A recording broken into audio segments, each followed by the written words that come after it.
దేవునికి మహిమ కలుగునుగాక. హల్లెలూయా. ఆ శ్రద్ధ భక్తి మనకు ఎంతో లాభకరము అని రాసి ఉంటుంది. దేవునిలో శ్రద్ధ కలిగి దేవునిలో భక్తి కలిగి ఉంటే అది మనకి ఎంతో లాభం. దేవునికి మహిమ కలుగునుగాక. హల్లెలూయా. దేవుని యందు భయభక్తులు కలిగినటువంటి వారు, శ్రద్ధ కలిగిన వారు బైబిల్ గ్రంథంలో చాలామంది ఉన్నారు. వాళ్ళు ఎంతో లాభం అంటే మేలు పొందుకున్నారు. సంతోషంగా ఆనందంగా దేవుని దీవెనలు ఆశీర్వాదాలు పొందుకునేవారిగా ఉన్నారు. మన జీవితంలో కూడా మనం కూడా శ్రద్ధ కలిగి ఉండాలి. దేవుని సన్నిధికి రావాలంటే శ్రద్ధ ఉండాలి, భక్తి కలిగి ఉండాలి. అది మనకి మేలుకరంగా ఉండాలి.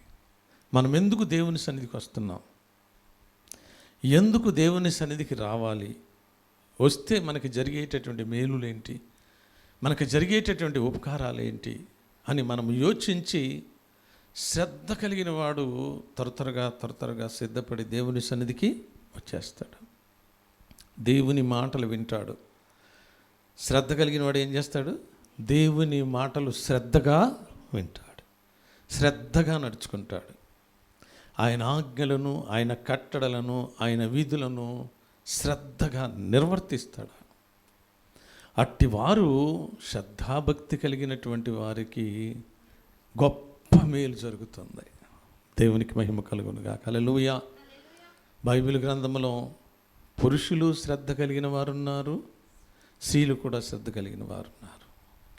పురుషులు భక్తి కలిగిన వారు ఉన్నారు, స్త్రీలు కూడా భక్తి కలిగిన వారు ఉన్నారు. మరి దేవుడు వారికి ఏం చేయాలి? గొప్ప మేలు చేయాలి. మీరే విధంగా ఉన్నారు? శ్రద్ధ కలిగి ఉన్నారా? భక్తి కలిగి ఉన్నారా? ఉంటే దేవుడు మీ పట్ల గొప్ప మేలు చేయబోతున్నాడు. తన బిడ్డల కొరకు దాచి ఉంచిన మేలు ఎంతో గొప్పది అని బైబిల్ గ్రంథంలో ఉంది. తన యందు భయభక్తులు గల వారు నిమిత్తము దాచి ఉంచిన మేలు ఎంతో గొప్పది అని రాసింది. ఎవరంటే వీళ్ళు శ్రద్ధ కలిగిన వారు, భక్తి కలిగిన వారు. దేవునికి మహిమ కలుగునుగాక. హల్లెలూయా. సామెతల గ్రంథంలో 21వ అధ్యాయంలో 5వ వచనంలో ఏముందంటే, సామెతల గ్రంథం 21వ అధ్యాయము, శ్రద్ధ గల వారి యోచనలు చాలు లాభకరములట. శ్రద్ధ కలిగినటువంటి వారి యోచన, యోచన అంటే ఆలోచన. దేవునికి మహిమ కలుగునుగాక. హల్లెలూయా. దేవుని దగ్గర ఇంకొక దగ్గర ఉంటుంది, ఆలోచన విషయములలో నీవే శక్తి సంపన్నుడవు అని రాసి ఉంటుంది. ఎవరు? దేవుడు. మరి దేవుని యందు శ్రద్ధ కలిగిన వారు ఉంటే వారికి ఆలోచనలు ఇంకెట్లా ఉంటాయో చూడండి. శ్రద్ధ కలిగిన వారికి ఏమిస్తాడు దేవుడు? ఆలోచనలు, రకరకాలమైనటువంటి మేలుకరమైనటువంటి ఆలోచనలు, లాభకరమైనటువంటి ఆలోచనలు ఆలోచిస్తారు. నేను శ్రద్ధ కలిగి ఉన్నాను, నా దేవుడు నా పట్ల గొప్ప కార్యం చేస్తాడు. నేను భక్తి కలిగి ఉన్నాను, నా దేవుడు గొప్ప కార్యాలు చేస్తాడు.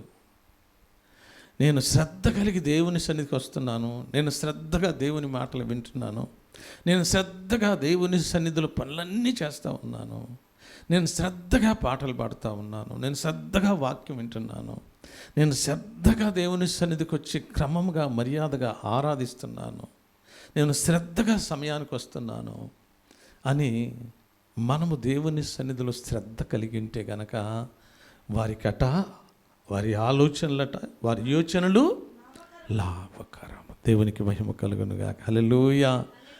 అదే ఆలోచన చేస్తారు వాళ్ళు. నేను శ్రద్ధగా ఉంటే నా ఆలోచనలన్నీ ఆయన సఫలం చేస్తాడు, నా ఉద్దేశాలన్నీ నెరవేరుస్తాడు, నన్ను సంతోషింపజేస్తాడు, నన్ను ఆనందింపచేస్తాడు, నాకు కావలసినటువంటి ప్రతి ఒక్కటి ఆయన అనుగ్రహింపచేస్తాడని దేవుని వాక్యంలో నువ్వు నమ్మి నువ్వు శ్రద్ధ కలిగి ఉంటే కనుక, నువ్వు శ్రద్ధ కలిగి ఉంటే యోచనలు వేరే ఉంటాయి. నువ్వు శ్రద్ధ కలిగి ఉంటే ఇంకో దగ్గర ఏముంటుందంటే, సామెతలు 10వ అధ్యాయంలో 4వ వచనంలో ఏముందంటే, సామెతల గ్రంథము 10వ అధ్యాయం 4వ వచనంలో, బద్ధకముగా పనిచేయవాడు దేవునికి ఏమవుతాడంట? బద్ధకంగా పనిచేయవాడు. అరే ఇన్ని గంటలకు లేవాలి, ఇన్ని గంటలకి నువ్వు లేస్తే నువ్వు సమయానికి ఆఫీస్కి వెళ్ళాలి, ఇన్ని గంటలకి లేవాలి, సమయానికి దేవుని మందిరానికి వెళ్ళాలి, ఇన్ని గంటలకి లేవాలి, నువ్వు పని చేసే పని అంతా సక్రంగా చేయాలి. శ్రద్ధ కలిగిన వాడు ఏం చేస్తాడు?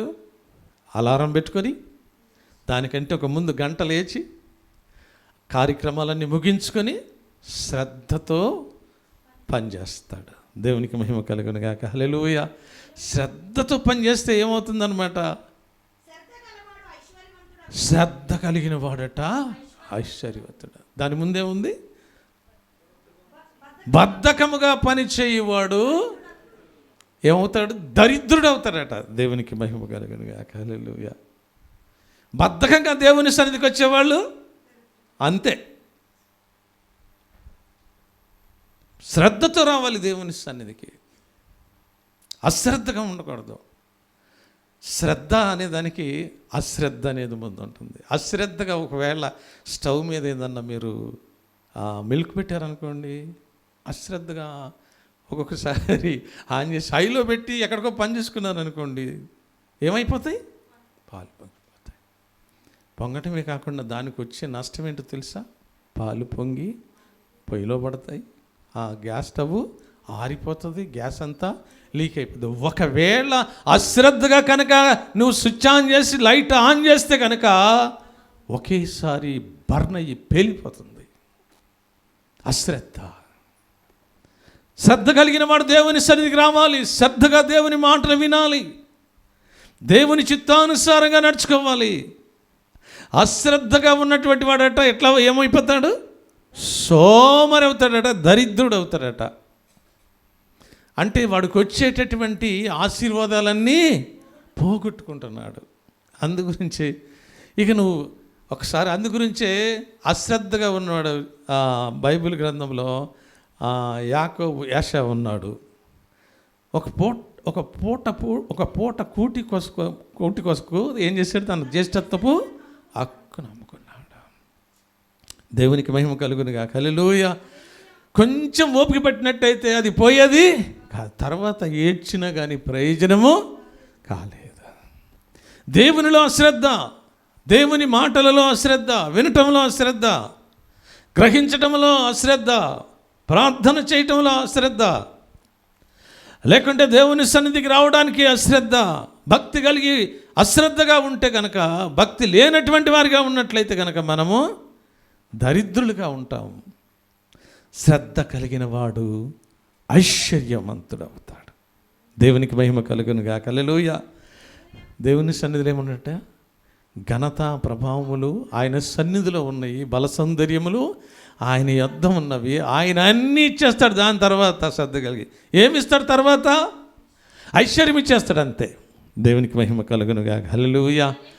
అబ్రహాము శ్రద్ధగా ఉన్నాడు, దేవుని మాట విన్నాడు, దేవుని చిత్తానుసారంగా నడుచుకున్నాడు, దేవునికి ఇష్టడుగా ఉన్నాడు, దేవుని యందు భయభక్తులు కలిగి ఉన్నాడు, ఆయన చెప్పింది చేశాడు, ఆయన వద్దన్నది మానేశాడు, శ్రద్ధగా సమస్తాన్ని విడిచిపెట్టి వచ్చేసాడు. ఏం చేశాడు దేవుడు?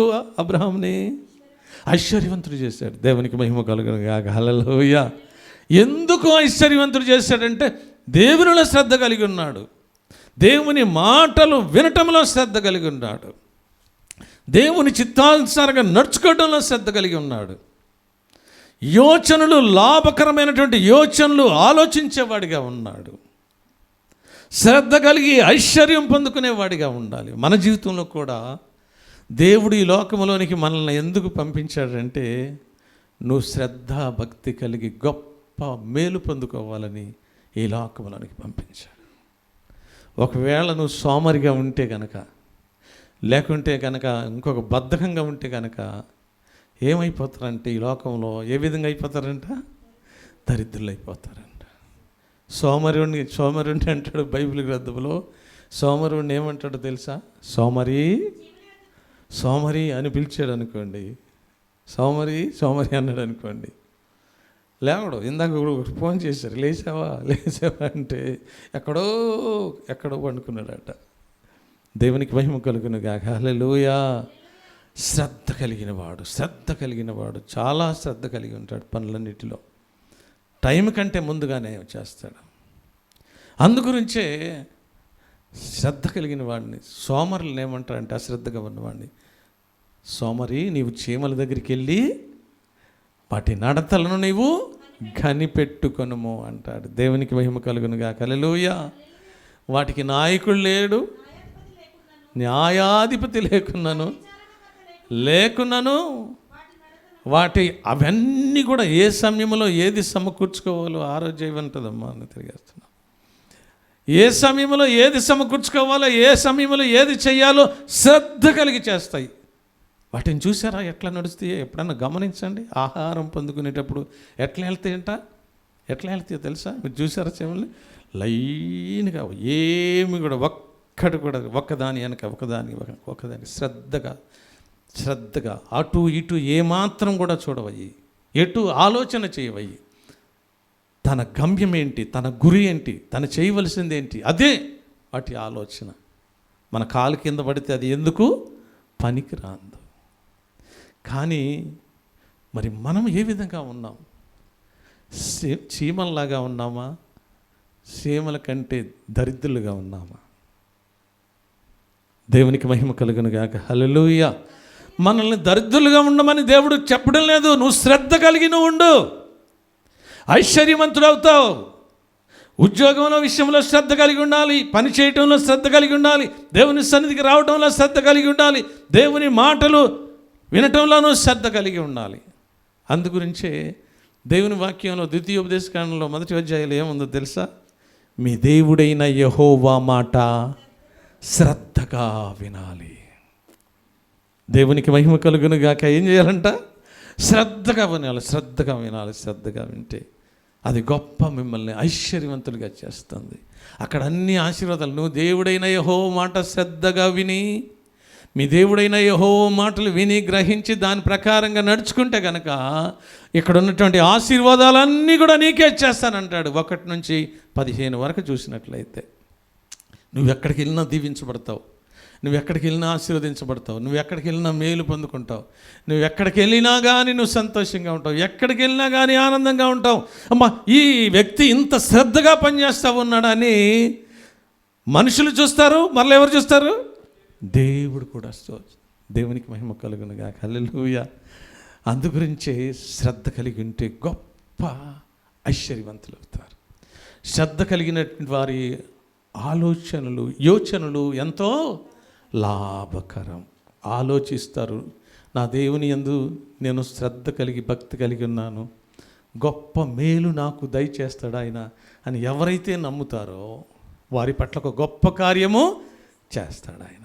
నమ్ముట నీ వల్ల అయినట్లయితే నమ్ము వారికి సమస్తము సాధ్యం. ఆయనకు అసాధ్యమైనటువంటిది ఏది లేదు. దేవునికి మహిమ కలుగును గాక. హల్లెలూయా. ఒక దేశంలో ఒక వ్యక్తి ఉంది. ఆమె ప్రవక్తలంటే, దైవజనులంటే చాలా భక్తి శ్రద్ధలతో ఉండేటటువంటి వ్యక్తి అట. మరి శ్రద్ధ భక్తి కలిగి ఉంటే దేవుడు ఏం చేయాలంటున్నావు? గొప్ప మేలు చేయాలి. ఒకవేళ నువ్వు ఉన్నావు అనుకోండి, స్త్రీలైనా పురుషులైనా శ్రద్ధ కలిగి భక్తి కలిగి ఉంటే దేవుడు నీ పట్ల కూడా గొప్ప కార్యం చేస్తాడు, అద్భుత కార్యం చేస్తాడు, ఆశ్చర్యకార్యం చేస్తాడు. ఆ వ్యక్తికి ఒక ఆలోచన వచ్చిందంట. ఆ దైవజనుడట ఆయా సందర్భాలలో ఒక ఊరు నుండి ఒక ఊరికి, ఒక ఊరు నుండి ఒక ఊరికి వెళుతున్నటువంటి సందర్భాలలో ఆ వ్యక్తి చూసి, ఆ దైవజనుడు నా ఇంట్లో ఉంటే బాగుండు, నా గృహంలో ఉంటే బాగుండు, నా ఇంట్లో భోజనం చేస్తే బాగుండు అని ఒక ఆలోచన వచ్చింది. ఎలాంటి వ్యక్తి అన్నమాట ఈ వ్యక్తి? శ్రద్ధ కలిగి భక్తి కలిగినటువంటి స్త్రీ అయింటున్నది. శ్రద్ధ భక్తి కలిగినటువంటి వారికి గొప్ప మేలు చేయను. దేవునికి మహిమ కలుగునుగా. హల్లెలూయా. అందుగురించే చూడండి, 2వ రాజుల గ్రంథము 4వ అధ్యాయము 8వ వచనమును చదువుకుందాం.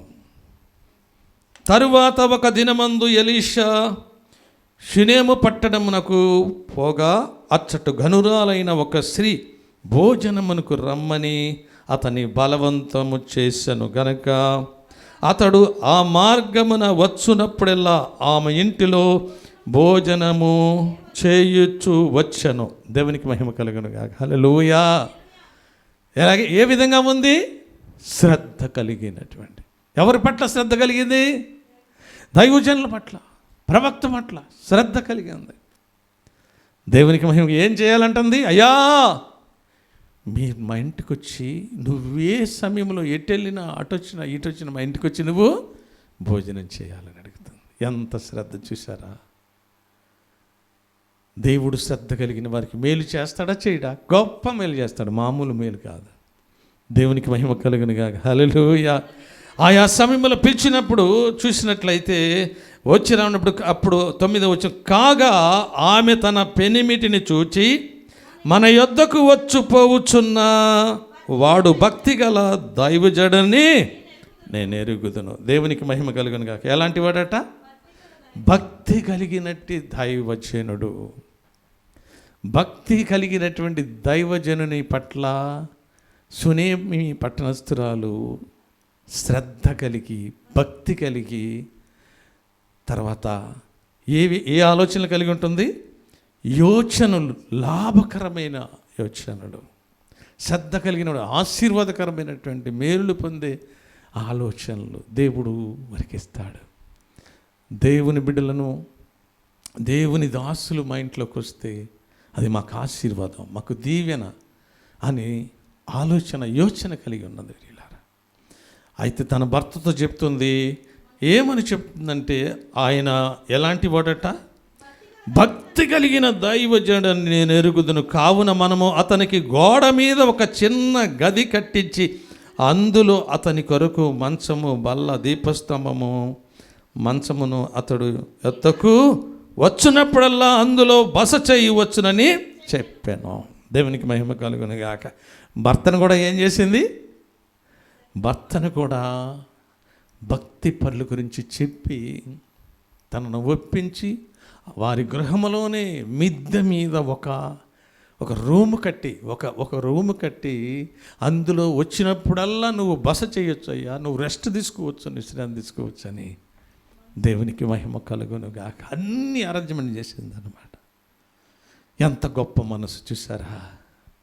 శ్రద్ధ కలిగినటువంటి స్త్రీ, భక్తి కలిగినటువంటి స్త్రీ, శ్రద్ధ కలిగినటువంటి పురుషులు, భక్తి కలిగినటువంటి పురుషులు, శ్రద్ధ కలిగినటువంటి స్త్రీలు, శ్రద్ధ కలిగినటువంటి పురుషులు ఏం చేస్తారంటే దేవుడైన యెహోవా మాట శ్రద్ధగా వింటారు, గ్రహిస్తారు, దాని ప్రకారంగా నడుచుకుంటారు. అది గొప్ప మేలుకరం. అలాంటి వారినంట దేవుడు బయటికి వెళ్ళినప్పుడు దీవిస్తాడట, లోపలికి వచ్చినప్పుడు దీవించబడతాడట. లేకుంటే నువ్వు చేసేదంతా కూడా సఫలం చేస్తాడట, ఉద్దేశాలన్నీ నెరవేరుస్తాడట. అదే శ్రద్ధ, భక్తి కలిగినటువంటి వారికి దేవుడు చేసేటటువంటి గొప్ప మేలు. దేవునికి మహిమ కలుగును గాక. హల్లెలూయా. ఈ స్త్రీ భర్తతో చెప్పింది, తన కొరకు మిద్దె మీద ఒక గది కట్టించింది. దానిలో కావలసిన సామాగ్రి అంతా దైవజనుడికి ఎట్లా ఉండాలో అట్లా చేసింది. దేవునికి మహిమ కలుగును గాక. హల్లెలూయా. ఆయా సమయంలో ఇంత ఆసక్తితో చేస్తున్నటువంటి స్త్రీ అని దైవజనుడు కూడా గ్రహించాడు. దేవునికి మహిమ కలుగును గాక. హల్లెలూయా. గ్రహించి అక్కడ చూసినట్లయితే పిమ్మట 12వ వచనం, పిమ్మట అతడు తన దాసుడైన గెహజీని పిలిచి ఈ సునేమియురాలని పిలువమనగా వాడు ఆమెను పిలిచాను. దేవునికి మహిమ కలుగు. ఎవరిని పిలిచాడు? శ్రద్ధ కలిగినటువంటి, భక్తి కలిగినటువంటి స్త్రీని పిలిచాడు. దేవునికి మహిమ కలుగును గాక. హల్లెలూయా. ఎవరు పిలిచారు? పిలవమన్నాడు. దైవదాసుడు, ప్రవక్త వారి ఇంట్లో ఉంటున్నాడు, వారి భోజనం చేస్తున్నాడు. ఏం చేయాలి ఇప్పుడు? సునేమియురాలికి గొప్ప మేలు చేయాలా, గొప్ప ఉపకారం చేయాలి. ఒకవేళ నువ్వు దేవుని నమ్మితే, దేవుని మాట వింటే, దేవుని చిత్తానుసారంగా నడుచుకుంటే, దేవునికి ఇష్టలుగా ఉంటే, మన పట్ల కూడా, మన కుటుంబాల పట్ల కూడా దేవుడు గొప్ప కార్యము చేస్తాడు. ఆయన గొప్ప కార్యములు చేయగలిగిన సామర్థ్యం కలిగిన దేవుడు, అద్భుత కార్యములు చేసే సామర్థ్యం కలిగిన దేవుడు, ఘనమైన బలమైన కార్యములు చేసే సామర్థ్యం కలిగినటువంటి దేవాది దేవుడు.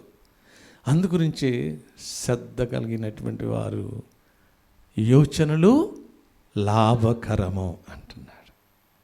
శ్రద్ధ కలిగి ఏం ఆలోచన చేసింది? ఆలోచన చేసింది. ఒక దైవజనుడు నా ఇంట్లో ఉంటే నాకు ఆశీర్వాదం.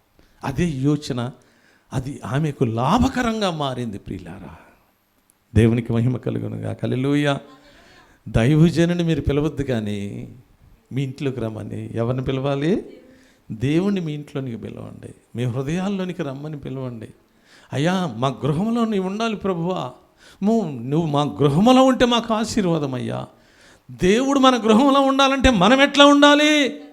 శ్రద్ధ ఉండాలి, భక్తి ఉండాలి. భక్తి లేని వాళ్ళు పిలిచినా కానీ, భక్తి లేనటువంటి వాళ్ళు రమ్మన్నా కానీ ఆయన వచ్చేవాడు కాదు. ఆశీర్వాదాలు పొందుకోము, దీవెనలు పొందుకోము, మేలులు పొందుకోలేము, పోగొట్టుకుంటాము. అవి ఎవరైతే శ్రద్ధ కలిగి ఉంటారో, భక్తి కలిగిన వారు, శ్రద్ధ కలిగిన వారు కనబడుతూ ఉంటారు. వారి లక్షణాలు కనపడుతూ ఉంటాయి, వారి యోచనలు కనపడుతూ ఉంటాయి. వారి ఆలోచనలు వేరు, వారి తలంపులు వేరు, వారి ఉద్దేశాలు వేరు, వారి నడవడికలు వేరు, వారి మాట వేరు, వారి సమస్తము జరిగించే వేరుగానే ఉంటాయి. ప్రియులారా, భక్తి కలిగిన వాళ్ళు. భక్తి లేని వాళ్ళ మాటలు వేరేనే, శ్రద్ధ లేని వారి మాటలు వేరేనే, ఇంకా వేరుగా ఉంటాయి. అది వారిని నష్టపరుస్తుంది, కానీ అది వారికి లాభదాయకంగా ఉండదు. ప్రియులారా, ఈమె లాభదాయకంగా పొందుకోవడానికి శ్రద్ధ కలిగి ఒక దైవజనుడిని తీసుకుని వచ్చి ఇంట్లో పెట్టుకుంటే, దైవజనుడు అంటున్నాడు, ఒక యోచన చేశాడు. ఇంత మన మీద ప్రేమ చూపిస్తుంది, ఇంత ఖర్చు పెట్టింది, ఒక పైన ఒక గది కట్టించింది, దానికి సంబంధించినవన్నీ అక్కడ పెట్టింది, ఏంటి ఈమెకి ఏమిస్తే బాగుంటుంది అని దైవజనుడు పిలిపించాడు. దేవునికి మహిమ కలుగునుగాక. హల్లెలూయా. అందుచేతనే 13వ వచనంలో, అతడు నీవు ఇంత శ్రద్ధ భక్తులు మాయందు కనపరిచితివి, నీకు నేను ఏమి చేయవలెను అంటున్నాడు. దేవునికి మహిమ కలుగునుగాక. మన అసలు సబ్జెక్ట్ ఇది ఏంటంట, నేను నీకు ఏం చేయాలి. దేవుడు అడుగుతున్నాడు, అమ్మా నువ్వు ఇంత శ్రద్ధ భక్తులతో దేవుని సన్నిధికి వస్తున్నావు, శ్రద్ధ కలిగి దేవుని పనులు చేస్తున్నావు, శ్రద్ధ కలిగి దేవుని మాటలు వింటున్నావు, శ్రద్ధ కలిగి దేవునిలో ఇంత శ్రద్ధ కలిగి నువ్వు వస్తూ ఉన్నావు, నేనేం చేయాలని దేవుడు నిన్ను అడిగితే ఏం కోరుకుంటావు నువ్వు? దేవునికి మహిమ కలుగునుగాక. హల్లెలూయా. నీ కష్టమేదో, నీ బాధ ఏదో, నీ ఇరుకేదో, నీ ఇబ్బంది ఏదో, నీకు కావాల్సిందేదో, ఒకవేళ భయంకరమైన పరిస్థితులు ఉంటే నువ్వు దేవుణ్ణి అడుగుతావు, అయ్యా ఈ భయంకరమైన పరిస్థితుల నుండి నన్ను తప్పించయ్యా అని అడుగుతావు. ఒక బాధ ఉంటే ఈ బాధ నుండి నన్ను తప్పించయ్యా అని అడుగుతావు. ఎవరికి చేస్తాడంటే ఈ పని, ఎవరైతే శ్రద్ధ కలిగి భక్తి కలిగి ఉంటారో దేవుడు వారికి మాత్రమే గొప్ప మేలు చేస్తాడు ఆయన. అందుగురించి దేవుని వాక్యం ఇంకో దగ్గర, మంచి వారికి దేవుడు ఏ మేలు చేయక మానడు. దేవునికి మహిమ కలుగునుగాక. హల్లెలూయా. ఒకవేళ ఇక్కడ కూర్చున్నటువంటి వారు, లేకపోతే లైవ్ చూస్తున్నటువంటి వారు, నీ భక్తి ఏ విధంగా ఉందో నీకు తెలుసు, నువ్వు ఎలాంటి శ్రద్ధ కలిగి ఉన్నావో నీకు తెలుసు. ఈ లైవ్ చూసేవాళ్ళు, లేదంటే దూరదేశంలో దూర ప్రాంతంలో ఉన్నవాళ్ళు దేవుని యందు ఎంత శ్రద్ధ కలిగి ఉన్నారో, ఎంత భయభక్తులు కలిగి ఉన్నారో, భయభక్తులు కలిగి ఉంటే కనుక దేవుడు వారికి ఏ మేలు చేయక మానడు. గొప్ప కార్యములు చేస్తాడు, అద్భుత కార్యాలు చేస్తాడు, ఆశ్చర్య కార్యాలు చేస్తాడు. నువ్వు నిజంగా ఈ స్త్రీలాగా నువ్వు భక్తి కలిగి శ్రద్ధ కలిగి నువ్వు దేవుని నీ గృహంలో ఉంచుకుంటే, నీవు ప్రార్థనా బలిపీఠం నీ గృహంలో ఉన్నట్లయితే, నువ్వు భక్తి కలిగి ఉంటే, నువ్వు భయం కలిగి ఉంటే కనుక దేవుడు నీ పట్ల ఒక గొప్ప కార్యం, అద్భుత కార్యం, ఆశ్చర్యకార్యం జరిగించి నిన్ను నీ కుటుంబాన్ని సంతోషింపజేసి ఆనందింపజేస్తాడు. ఆయన మాట తప్పే దేవుడు కానే కాదు, ఆయన మారే దేవుడు అసలే కాదు. దేవునికి మహిమ కలుగునుగాక. హల్లెలూయా. అందు గురించి అంటున్నాడు, అతడు నీవు ఇంత శ్రద్ధ భక్తులు మాయందు కనపరిచితివి, నీకు నేనేమి చేయవలను అంటున్నాడు. రాజుతోనైనను సైన్యాధిపతితోనైనను, ఆ రాజుతో కానీ సైన్యాధిపతితో అయినా నిన్ను గురించి ఏమైనా చెప్పాలా? నీకేం కావాలి? ఇంకా నేను రికమెండేషన్ చేస్తా, వారితో మాట్లాడతా, నేను నీకేం కావాలన్నా చెప్పిస్తానంటున్నాడు ఆయన. దేవునికి మహిమ కలుగునుగాక. హల్లెలూయా. ఏం కావాలన్నా చేపిస్తానంట. ఎవరంటున్నారు ఈ మాట? ఎలీషా అంట ఉన్నాడు. ఎలీషా ఎవరు? ప్రవక్త. ప్రవక్త అంటే ఎవరు? దేవుని అభిషేకం పొందినటువంటి వారు, దేవుని మాటలు చెప్పేవారు, దేవుని యందు భయభక్తులు కలిగిన వారు, ఆయన చిత్తానుసారంగా నడుచుకునేవారు. ఎలాంటి ప్రవక్త అంట ఇతను? ఎలాంటి ప్రవక్త అంటే భక్తి కలిగినటువంటి దైవజనుడు. దేవునికి మహిమ కలుగును గాక. భక్తి కలిగినటువంటి ప్రవక్త. చూస్తుంది తను. చాలామందిని చూస్తూ ఉన్నాం కదా మీరు. భక్తి కలిగినటువంటి దైవజనులు ఉన్నారు, భక్తిహీనులైనటువంటి దైవజనులు కూడా ఉన్నారు. నేను ఎవరిని విమర్శించట్లేదు, కానీ దేవుడు చూస్తున్నాడు, గమనిస్తున్నాడు, పరిశీలన చేస్తున్నాడు. ఆయన వారి వారి క్రియలను బట్టి దేవుడు ప్రతిఫలం ఇచ్చే దేవుడు, గొప్ప కార్యములు జరిగించే దేవుడు. నేను నీకేం చేయాలి? రాజులతోనైనా లేకుంటే అధికారులతోనైనా నీకేమన్నా చేయమని నేను రాజు దగ్గరికి వెళ్ళి చెప్పాలా? నేను చెప్తే కనుక రాజు క్షణంలో నీ పనులన్నీ చేసి పెడతాడని చెప్తా ఉన్నాడు. దేవునికి మహిమ కలుగును గాక. రాజులు కూడా ఎవరి మాట వింటారు తెలుసా? ఎవరి మాట వింటారు? దేవుని మాట వింటారు, తర్వాత ప్రవక్తల మాట కూడా వింటారు. దేవునికి మహిమ కలుగును గాక. హల్లెలూయా. మీరు ఎవరి మాట వింటున్నారు? మీరు దేవుని మాట వింటున్నారా? లేకుంటే దైవజనుని మాట వింటున్నారా? లేకుంటే ప్రవక్తల మాట వింటున్నారా? లేకుంటే బుద్ధిహీనుల మాట వింటున్నారా? దేవునికి మహిమ కలుగును గాక. హల్లెలూయా. మనం యోచన చేసుకోవాలి. ఏది లాభదాయకమో, ఏది మేలుకరమో, ఏది దీవెనకరమో, ఏది ఆశీర్వాదకరమో మనల్ని మనం యోచన చేసుకొని ప్రభువులో శ్రద్ధ కలిగి భక్తి కలిగి ఉంటే గొప్ప మేలు. దేవునికి మహిమ కలుగును గాక. హల్లెలూయా. అంతలోకి ఆమె మాట్లాడలేదు, కానీ తన దగ్గర ఉన్నటువంటి శిష్యుడు గెహజీ అంటున్నాడు. ఏమని అంటున్నాడంటే, అందుకు దేవునికి మహిమ కలుగును గాక. హల్లెలూయా. అక్కడ చూసినట్లయితే న్యాయాధిపతితో నిన్ను గూర్చి నేను మాట్లాడవని కోరుచున్నావని అడుగుగా గెహజీకి ఆజ్ఞ ఇయ్యగా వాడు ఆ ప్రకారము ఆమెతో అనెను. అందుకు ఆమె, నా స్వజనంలో పురములో ఉన్నాను. నేను ఎలీషా నేనేమి చేయవలని కోరుచున్నందున వానిని అడుగగా గెహజీ ఆమెకు కుమారులు లేరు, మరియు ఆమె పెనిమిటి ముసలవాడని అతనితో చెప్పెను. అందుకతడు ఆమెను పిలువమనగా వాడు ఆమెను పిలిచి ఆమె వచ్చి ద్వారమందు నిలవగా ఎలీషా, మరుసటి ఏటా ఈ ఋతువున నీవు కౌగిట కుమారుడుండని ఆమెతో అనెను. దేవునికి మహిమ కలుగును గాక. హల్లెలూయా. దైవజనుడు చెప్పిన మాట కానీ, దేవుడు చెప్పిన మాటలు కానీ దానిలో ఒక ఒత్తైనా సున్నైనా పొల్లైనా తప్పిపోవడానికి వీల్లేదు. ఆకాశమును భూమిని సముద్రమును దానిలోని సర్వమును గతించిపోవునేమో, కానీ ఆయన మాటలలో ఏది కూడా నిరర్ధకము కాననేది. ప్రియులారా, ఈ వ్యక్తి చూసినట్లయితే ఏ విధంగా ఉంది? శ్రద్ధ కలిగి భక్తి కలిగి దేవునికి ఉంది. కాబట్టి తన భర్త ఏ విధంగా ఉన్నాడంట? వృద్ధుడిగా ఉన్నాడంట. వృద్ధులైనటువంటి వారు గర్భఫలము రావటమో, గర్భఫలం జరగటం అసాధ్యమైనటువంటిది.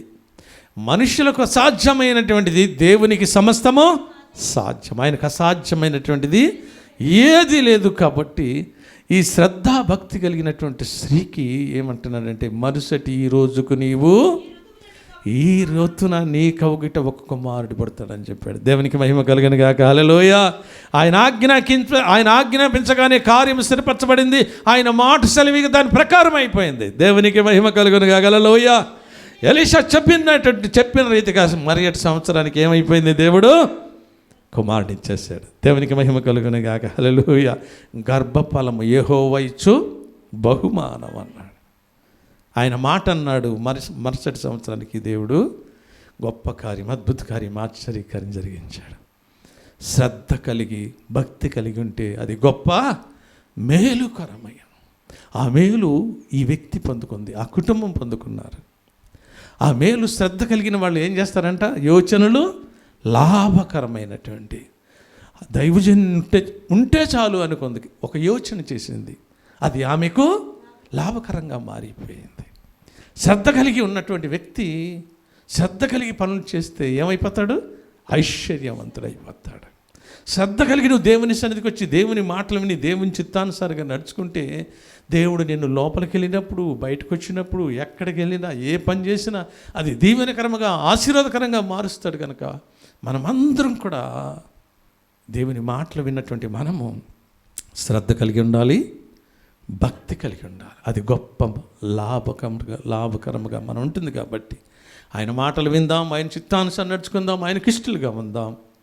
ఆయన యందు శ్రద్ధ కలిగి భక్తి కలిగి ఆయన దాచి ఉంచిన మేలులు, దీవెనలు, ఆశీర్వాదాలు పొందుకోవటానికి దేవుడు తన కృపను మనందరిపైన నిండుగా మెండుగా కుమ్మరించి నూరుదంతులుగా వీదంతులుగా దీవించి ఆశీర్వదించునుగాక. ఆమేన్. తల వంచి ప్రార్థన చేసుకుందాం. పరిశుద్ధుడైన తండ్రి, జీవము కలిగినటువంటి మా యేసయ్య, కోట్ల కొలది వందనాలు, స్తుతులు, స్తోత్రాలు చెల్లించుకుంటున్నాం. ఈ దినము ప్రత్యేకముగా శ్రద్ధ భక్తి గొప్ప మేలు చేయునని మాతో మాట్లాడావు. ఇక్కడ చేరినటువంటి నీ కుమారులు, చేరించినటువంటి కుమార్తెలందరినీ కూడా జ్ఞాపకం చేసుకోండి. ఎవరైతే శ్రద్ధ భక్తి కలిగి ఉన్నారో ప్రభువా, వారికి గొప్ప మేలు చేసేటటువంటి దేవుడవు, మాట తప్పే దేవుడవు కాదు, మారే దేవుడవు కాదు నాయన. నీకు స్తోత్రములు. మాట ఇచ్చి నెరవేర్చే దేవుడు కాబట్టి నీకు వందనాలు చెల్లిస్తుంటున్నాము తండ్రి. నీ మహాకృపలో ఏదైనా ప్రత్యేకముగా శ్రద్ధ గలవారు యోచనలు లాభకరమని మాట్లాడేవు నాయన. అవును, సునోమియరాలు దైవభక్తి విషయంలో, దైవజనుల విషయంలో శ్రద్ధ కలిగి భక్తి కలిగి గొప్ప యోచనగా ఉన్నప్పుడు ప్రభువా, ఆమెకు లాభకరముగా చేసిన దేవానికి స్తోత్రం చెల్లిస్తుంటున్నాం. శ్రద్ధ కలిగిన వారు ఐశ్వర్యవంతులు అవుతారంటున్నావు నాయన. శ్రద్ధ లేనటువంటి వారు దరిద్రులు అవుతారని చెప్పే వయానికి స్తోత్రములు తండ్రి. ఇది నా ప్రత్యేకముగా ప్రభువా నీకు వందనాలు. సునేమిరాలు దైవజనుల పట్ల ఎంత శ్రద్ధ కలిగిందో, ఎంత భక్తి కలిగిందో, ఆ భక్తికి తగిన రీతిగా నాయన గొప్ప మేలు చేసిన దేవుడవు నాయన. అయా నీ కోట్ల కొలది వందనాలు చెల్లిస్తుంటాను. నేనేం చేయాలని కోరుకుంటున్నావు? రాజుల చేతనైనా అధికారుల చేతనైనా నేనేదైనా నీ గురించి చెప్పాలని అడిగినప్పుడు ప్రభువా, తనకున్నటువంటి పరిస్థితిని బట్టి నాయన నీకు స్తోత్రములు నాయన. గర్భఫలాలు లేనప్పుడు నాయన మీరు దైవజనుడు దర్శించి మరలా సంవత్సరానికి నీ వడిలో కుమారుడు ఉంటాడని చెప్పిన దేవుడు అయ్యా నీకు స్తోత్రములు తండ్రి. నువ్వు మాట ఇచ్చి నెరవేర్చే దేవుడు నాయన, మాట తప్పే దేవుడు కాదు నాయన. అదేవిధంగా నాయన వృద్ధాప్యమైనప్పటికీ నాయన సంతాన లేమి వారికి లేకుండా చేసి నాయన గొప్ప మేలు గొప్ప ఉపకారం చేసి వారిని సంతోషింపజేసి ఆనందింపజేసిన దేవుడు నాయన. ఆనాడున్న దేవుడు ఈనాడు కూడా మా మధ్యలో ఉండి మాతో మాట్లాడిన దేవుడవు నాయన.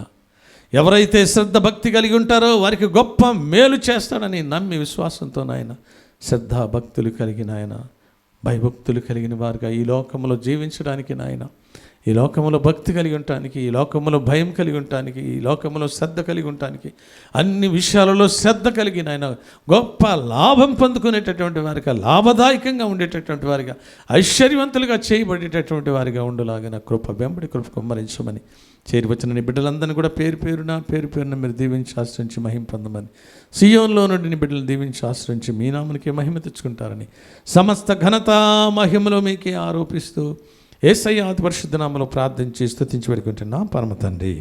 ఆమేన్. Praise the Lord. God bless you.